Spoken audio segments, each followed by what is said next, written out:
बिस्मिल्लाहिर्रहमानिर्रहीम। अस्सलाम वालेकुम नादरीन, आप यूट्यूब चैनल देख रहे हैं।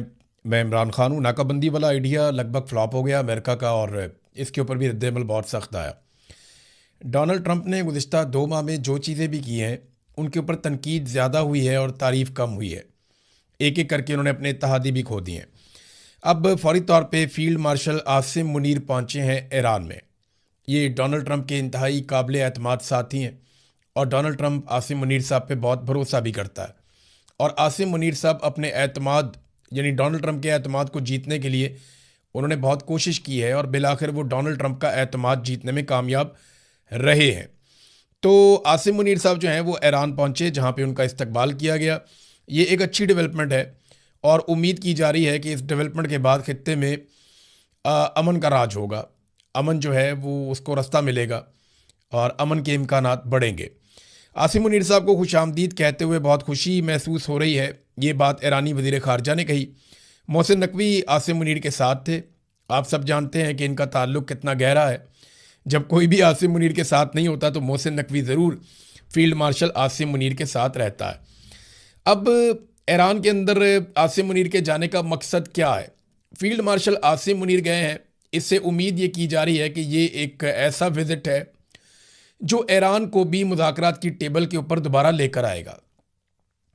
इससे पहले मुज़ाकरात पाकिस्तान में हुए, और अमेरिका को तो पाकिस्तान पे एतमाद है, और डोनाल्ड ट्रंप का एतमाद तो पाकिस्तान के वज़ीर आज़म ने और पाकिस्तान के फील्ड मार्शल ने जीता है। डोनाल्ड ट्रंप को यकीन है कि जितनी ये ज़बरदस्त तरीके से मेरी खुशामद करते हैं, ये लोग कभी भी मुझे धोखा नहीं देंगे।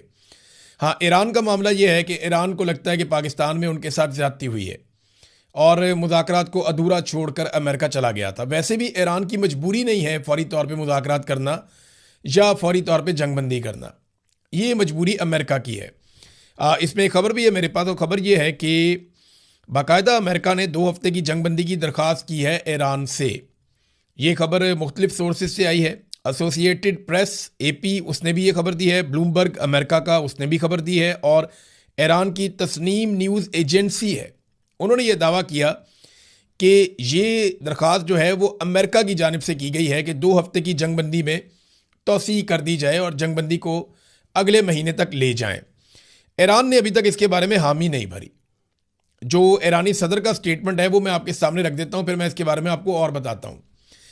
ईरानी सदर ने जो स्टेटमेंट जारी किया, उसका अगर उर्दू में तर्जुमा करें तो वो ये है कि वो हमें दहशतगर्द कहते हैं, लेकिन वो हैं असल में दहशतगर्द। वो किसी को भी ज़िबा कर देते हैं, कहीं भी ज़िबा कर देते हैं, और जब चाहते हैं किसी को भी ज़िबा कर देते हैं। और फिर वो बात करते हैं इंसानी हुकूक की, उन्हें शर्म आनी चाहिए। ये बात ईरानी सदर ने कही। और ये हमने होता हुआ देखा कि अमेरिका की जंगों में जितने लोग मारे गए, उतने लोग तो किसी भी जंग में मारे नहीं गए। यानी जितने लोगों का कत्लेआम अमेरिका की इन जंगों में हुआ है, उतने लोगों का कत्लेआम तो दहशतगर्दी के अंदर भी नहीं हुआ, उतने लोगों का कत्लेआम तो बड़ी बड़ी लड़ाइयों के अंदर नहीं हुआ, जितना कत्लेआम अमेरिका की छेड़ी गई गुज़िश्ता 20-30 साल के अंदर जो जंगें हैं उनके अंदर जितना बड़ा कत्लेआम हुआ है। बहरहाल फील्ड मार्शल आसिम मुनीर के ईरान में पहुंचने से ये इम्कान बढ़ गया है कि अमेरिका की दरख्वास्त पे ईरान मज़ीद 2 हफ्ते की जंगबंदी में तोसी कर देगा, जिस पे ईरान ने अभी तक हामी नहीं भरी। ऐसा लगता है कि फील्ड मार्शल के जाने के बाद ईरान ये हामी भर लेगा। नाकाबंदी वाला आइडिया फ्लॉप हो गया। वजह यह है कि चाइना के अब जहाज़ कैसे रोकें, जो ताकतवर ममालिक हैं उनके जहाज़ कैसे रोकें, और जो दोस्त ममालिक हैं अमेरिका के, जिनके साथ अमेरिका के काफ़ी अच्छे ताल्लुकात हैं, उनके जहाज़ कैसे रोके जाएं। अगर खाली ईरानी जहाज़ आपने रोकने हैं तो वो तो आपने बड़े अरसे से पाबंदियाँ लगाई हुई हैं ईरान के ऊपर, और उनके जहाज़ आप रोक लेंगे, वो बाकियों के रोक लेंगे, तो नुकसान तो पूरी दुनिया का हो जाएगा। तो ये आइडिया कोई इतना कामयाब नहीं था कि बाहर से हम नाकाबंदी कर लेते हैं, तुम अंदर से कुंडी लगाओ, हम बाहर से कुंडी लगाते हैं। इसका कोई इतना फ़ायदा नहीं हुआ। लेकिन जंगबंदी में अब ये सहूलतकारी जो पाकिस्तान कर रहा है अमेरिका के लिए, क्योंकि देखें जंगबंदी की ज़रूरत अमेरिका को है। अगर आप अमेरिका के मीडिया को उठाकर देखें तो जितना भी अमेरिका का मीडिया है वो सारा ये कह रहा है कि अमेरिका ये जंग हारा है, अमेरिका को नुकसान हुआ है, अमेरिका डैमेज हुआ है। कोई भी अमेरिकी मीडिया ये नहीं कह रहा कि अमेरिका ये जंग जीत गया है। बज़ाहिर जो इंटरनेशनली अमेरिकन मीडिया के अंदर रिपोर्टिंग हो रही है उसमें अमेरिका पे तनकीद हो रही है कि अमेरिका इस जंग को ना सही लड़ पाया और ना इस लड़ाई को जीत पाया। उसामा बिन लादेन के साथ जैसे हुआ, उसके ऊपर पूरी डॉक्यूमेंट्री बनाई गई। तो पाकिस्तान के अंदर भी इन्होंने एक ऑपरेशन किया था अमेरिकन ने, डीप इनसाइड पाकिस्तान, ये काकूल मिलिट्री एकेडमी के करीब एबटाबाद में। तो ईरान में ये बड़ा एक दलेरी का फैसला था अमेरिका का कि अपने पायलट को वो हर हाल में लेकर जाएंगे, और बड़ी बहादुरी दिखाई अमेरिकन फोर्सेस ने, जो वहां से वो कामयाब हो गए। देखिए, चाहे फोर्सेस दुश्मन की हो या अपनी हो, आप उनको पसंद करें या ना पसंद करें, लेकिन जो सिपाही बहादुरी के साथ लड़े, चाहे वो कोई भी हो, उसकी इज्जत करनी चाहिए। और जो बहादुरी के साथ लड़े और जो कामयाब ऑपरेशन करे, उसको तारीख हमेशा उस कामयाबी को याद रखती है। यानी हजरत खालिद बिन वलीद रज़ी अल्लाह तआला अन्हु की जंगों को तारीख की किताबों में उन लोगों ने लिखा और उन लोगों ने तारीफ की जो उनके दुश्मन थे। तो ये अमेरिका ने बड़ा कमाल ऑपरेशन किया है। डोनाल्ड ट्रंप ने इसके बारे में एक ट्वीट किया। मैं थोड़ा सा पहले डोनाल्ड ट्रंप के बारे में आपको बता दूं कि डोनाल्ड ट्रंप ने क्या कहा। We have rescued the seriously wounded and really brave F-15 crew member officer from deep inside the mountains of Iran. हमने जख्मी हालत में और बहुत ही बहादुर ऑफिसर जो F-15 का था, उसको हमने ईरान के पहाड़ी इलाके में अंदर से जाके रेस्क्यू कर लिया है। और जो ईरानी फौज है वो बड़ी कोशिश कर रही थी, सख्त कोशिश कर रही थी उस तक पहुंचने की, और बड़ी तादाद में उस तक जाना चाह रहे थे, और वो उसके करीब पहुंच रहे थे। और ये बहुत ही इज हाईली रिस्पेक्टेड कर्नल, वो बड़ा काबिल एहतराम कर्नल है। उसके बाद फिर उन्होंने कहा जी कि ये बहुत शानदार किस्म की रेड थी और बहुत खतरनाक ये एक मिशन था, और सामान और फौजी ये सारे इसके अंदर शामिल थे। वो कह रहे जी हम एक के बाद दूसरी कोशिश कर रहे थे, हमने पायलट को रेस्क्यू कर लिया दिन की रोशनी में, ये एक आम वाकया नहीं है। और हमने 7 घंटे गुजारे ईरान के अंदर इस ऑपरेशन में, ये बड़ा अमेजिंग था, show of bravery and talent by all. फिर उसने कहा जी मैं एक न्यूज कॉन्फ्रेंस करूंगा इस हवाले से, डोनाल्ड ट्रंप ने कहा, पीर वाले दिन ओवल ऑफिस में, और मैं इन ऑफिसर्स के साथ करूंगा। God bless our great military warriors. ये ऑपरेशन के बारे में जो दीगर इतलात आ रही है ना, वो भी बड़ी हैरान कुन है। जो फैक्ट्स हैं वो मैं आपको बताता हूं। पहले तो इसमें एक F-15 तैयारा तबाह होता है, उसका एक पायलट मिसिंग हो जाता है, उसको ढूंढने के लिए मिशन शुरू होता है, हेलीकॉप्टर्स जाते हैं और 2 हेलीकॉप्टर डैमेज हो जाते हैं। अच्छा, रेस्क्यू मिशन चल रहा था, इन्होंने पायलट अपना ढूंढ लिया, उसको रेस्क्यू कर दिया, लेकिन अनाउंस नहीं कर रहा था अमेरिका, इस डर से कि अगर वो अनाउंस करेगा तो फिर कोई और सूरत पैदा हो जाएगी और पहले निकालना जरूरी है। तो चारों तरफ से उन्हें खतरा भी था, और वो हेलीकॉप्टर उन्होंने एक एरिया के अंदर उतारे, डैमेज हेलीकॉप्टर थे, और फिर उसके बाद मजीद इमदाद मंगवाई गई पीछे से, ताकि सारे के सारे क्रू को उठा के वहां से रेस्क्यू किया जा सके। और फिर अपने वो दोनों हेलीकॉप्टर भी अमेरिका ने तबाह कर दिए। वो जो हेलीकॉप्टर वहां पे उतारते, जैसे आपको याद होगा एबटाबाद में इनका एक हेलीकॉप्टर डैमेज हो गया था, तो उस हेलीकॉप्टर को अमेरिका ने खुद ही तबाह कर दिया था ताकि पाकिस्तान के हाथ कुछ भी ना लगे। इनकी टेक्नोलॉजी बहुत अच्छी होती है ना, तो ये नहीं चाहते कि इनकी टेक्नोलॉजी को कोई कॉपी करे, लिहाजा वो तबाह कर देते हैं। तो इस तरह जो है HH-60 हेलीकॉप्टर जो है 2 वो भी डैमेज कर दिए गए, फिर बाद में उन्होंने उनको खुद ही तबाह कर दिया। फिर C-130 जो है वो 2 जो है वो डिस्ट्रॉय हुए इसके अंदर। फिर एक जो है A-10 थंडरबोल्ट 2 वो भी डिस्ट्रॉय हुआ इसके अंदर इस ऑपरेशन में।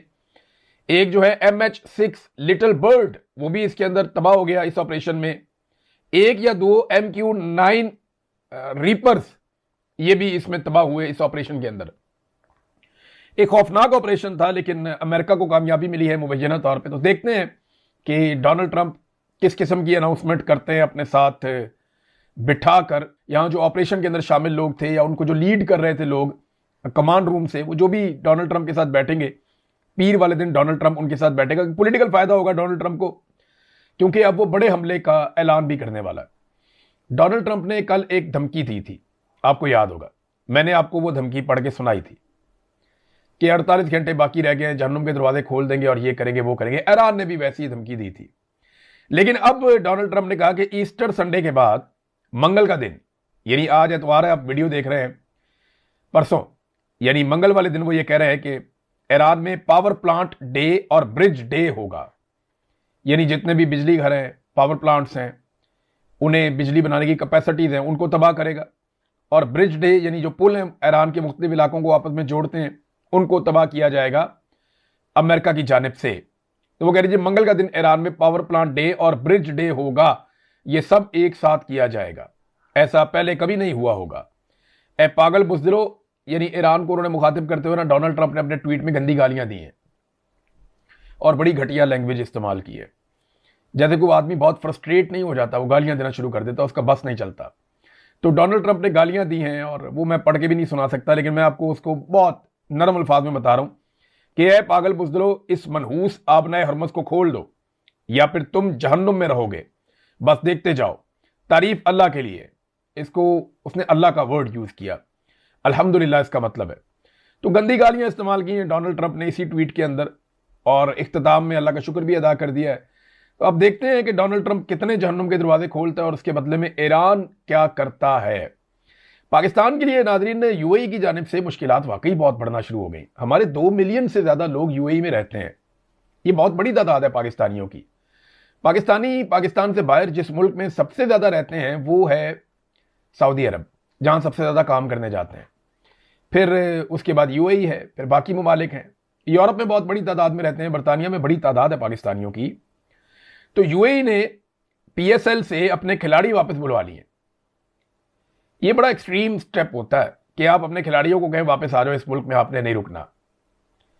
ये रिपोर्ट हो रहा है मीडिया के ऊपर, तस्दीक इसकी यूएई की गवर्नमेंट कर सकती है या पाकिस्तानी गवर्नमेंट कर सकती है, लेकिन खबर यह दी गई कि यूएई ने पाकिस्तान सुपर लीग से अपने खिलाड़ी वापस बुला लिए हैं।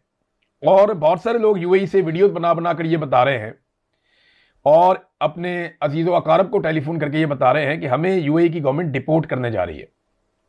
पाकिस्तानियों की एक बड़ी तादाद को यूएई डिपोर्ट करने का भी इरादा रखता है। इसको एक प्रेशर टूल के तौर पे इस्तेमाल किया जाता है कि आपके लोग हमारे मुल्क में रहते हैं, हम इन्हें यहां से निकाल देंगे। तो अब देखते ही है कि यूएई कितने लोगों को निकाल सकता है। पाकिस्तानियों का बेशुमार पैसा, बहुत सारी जायदादें, बहुत सारा कुछ है यूएई के अंदर।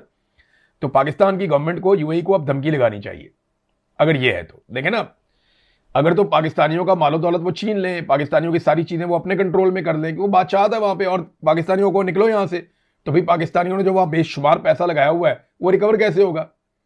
वो तो फिर पाकिस्तानी हुकूमत को आंखें दिखानी पड़ेंगी, उन्हें ये कहना पड़ेगा कि यार आप ये नहीं कर सकते हमारे साथ। हमारे लोग पाकिस्तान से पैसा ले जाकर वहां लगा चुके हैं, बेशुमार इन्वेस्टमेंट यूएई के अंदर हुई है, लोगों ने वहीं पे कमा कमा के वहां प्रॉपर्टीज बनाई है, कारोबार बनाए। आप रातों रात सारा कुछ बंद नहीं कर सकते, ये तो बदमाशी है। अगर बदमाशी पाकिस्तानियों के साथ होगी तो पाकिस्तानी टैक्स तो पाकिस्तान की गवर्नमेंट को देते हैं ना, उन्होंने खुद तो नहीं लड़ना, पाकिस्तानी हुकूमत ने मुकाबला करना है। तो पाकिस्तानी हुकूमत जो है उसको अब कोई इसके ऊपर स्टेप लेना पड़ेगा। ये मामला यहां तक गया कैसे, देखें थोड़े दिन पहले की मैं आपको एक वीडियो है वो दिखाता हूं, ये मैंने निकाली इस मौके के लिए वीडियो। ये वीडियो है जी, यूएई के प्रेसिडेंट फील्ड मार्शल साहब की बेटी की शादी में, जो कि आज रात है, उसमें शिरकत के लिए ठीक, और वहीं पे वो हमारा जो पुराना एयरपोर्ट था रावलपिंडी में, जो कि अभी एयरफोर्स के पास है, वहां वो लैंड करेंगे और वहां से सीधा army house wedding ceremony attend करेंगे। बेसिक वो इस काम के लिए आ रहे हैं। तो नादरीन, ये मोहसिन बेग साहब है, ये army chief field marshal Asim Munir के दोस्त के तौर पे इनको पहचानते हैं लोग, सहाफ़ी भी है। और जब आर्मी चीफ बने थे तो इनके साथ एक बड़ी बेतकल्लुफ किस्म की फोटो भी आसिम मुनीर की आई थी। अब ये देखें ना, कितने फख्र से कह रहे हैं बड़े ज़ाती नौयत के ताल्लुकात हैं। अब आसिम मुनीर के ज़ाती नौयत के ताल्लुकात हैं यूएई के बादशाह के साथ, और वो बेटी की शादी में आ रहे हैं, तो इससे पाकिस्तान को क्या मिला? वो तो कह रहे हैं पैसे वापस करो। देखें, यहां ममालिक अपने अपने मफादात देखते हैं। पाकिस्तान के जर्नैल हमेशा अपना जाती फायदा देखते हैं, वो पाकिस्तान का फायदा नहीं देखते। आज भी अगर पाकिस्तानी रुकावट ना डालते तो पाकिस्तानी फौज जो है वो ईरान के साथ भी भिड़ जाती, वो लड़ पड़ते ईरान के साथ अरबों के लिए, जहां से पैसा मिलता, डॉलर मिलता, फायदा मिलता, ये वहां चले जाते। लेकिन पाकिस्तानी अवाम ने इतने बड़े पैमाने पर रुकावट डाली है कि जो इमरान खान साहब के नौजवानों ने एक नारा लगा दिया है ना कि हर चौक डी चौक, ये एस्टेब्लिशमेंट के लिए और हुकूमत के लिए एक मुश्किल पैदा कर चुका है।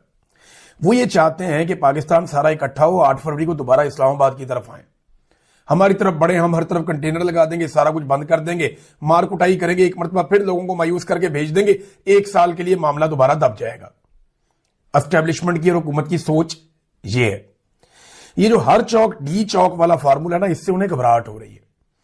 प्रॉब्लम पता क्या है, मैं आपको बताता हूं। मसला यह है कि पाकिस्तान में जब भी कोई सियासी नारा लग जाता है ना, तो जल्दी हो या देर से हो, वो काम होता जरूर है। जब लोगों ने नारा लगाया ना पहली दफा, गो नवाज गो, तो फिर नवाज को जाना था, जल्दी हो या देर से हो। इस मुल्क में गो मुशर्रफ गो का नारा तब लगा जब परवेज मुशर्रफ बहुत ताकतवर था, फिर परवेज मुशर्रफ को भी जाना पड़ा। अदलिया की बहाली का नारा लग गया, टाइम बहुत ज्यादा लग गया, लेकिन अदलिया बहाल हो गई थी।